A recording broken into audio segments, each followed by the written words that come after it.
जब मैं यहां पर आया हूं तो मैं पिछड़ा वर्ग के बारे में भी चर्चा करना चाहता हूं। आजकल Rahul Gandhi OBC OBC OBC की चर्चा कर रहे हैं, संविधान की पुस्तक लेकर के घूम रहे हैं और कह रहे हैं कि उनको बड़ी ओबीसी की चिंता है।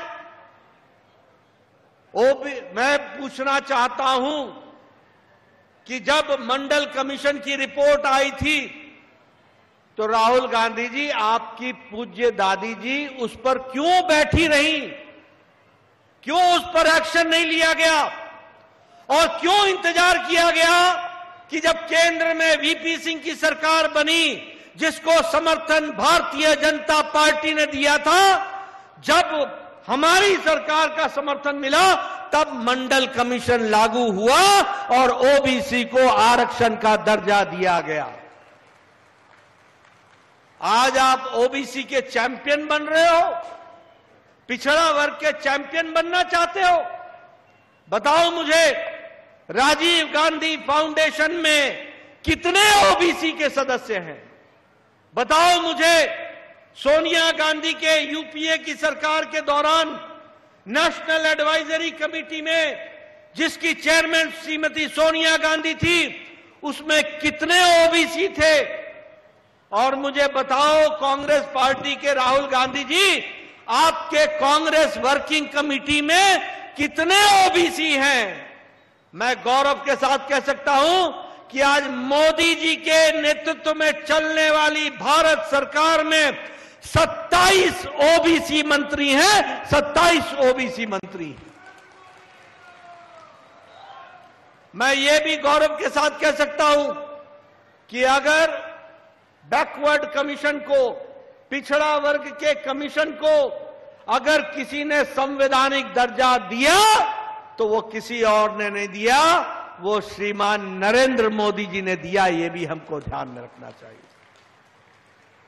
उसी तरीके से अगर मैं बात करूं आदिवासी भाइयों की, तो मैं ये कहना चाहता हूं कि यहां भी राज्यपाल श्रीमती द्रौपदी मुर्मू, हमारी आदिवासी बहन, उनको लगाने का काम नरेंद्र मोदी जी ने किया था।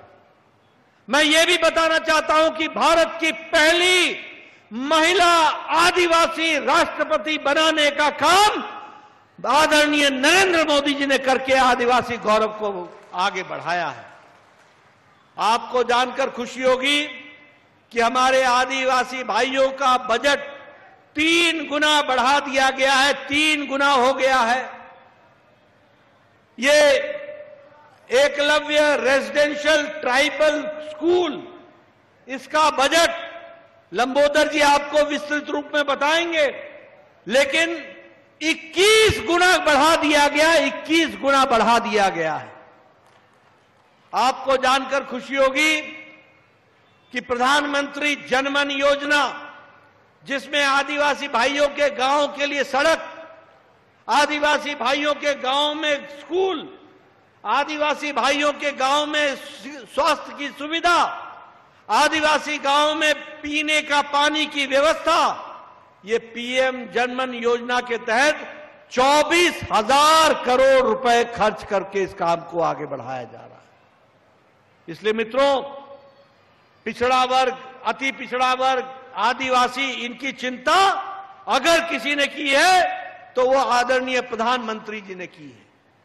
मैं यहां ये भी कहना चाहता हूं कि चाहे पिछड़ा वर्ग हो, चाहे किसान हो, चाहे मजदूर हो, चाहे नौजवान हो, चाहे महिला हो, चाहे हमारी बहन बेटी हो और चाहे हमारे आदिवासी भाई हो, इनकी चिंता अगर किसी ने की है तो वो नरेंद्र मोदी जी की सरकार ने की है। इस बात को हमको ध्यान में रखना चाहिए।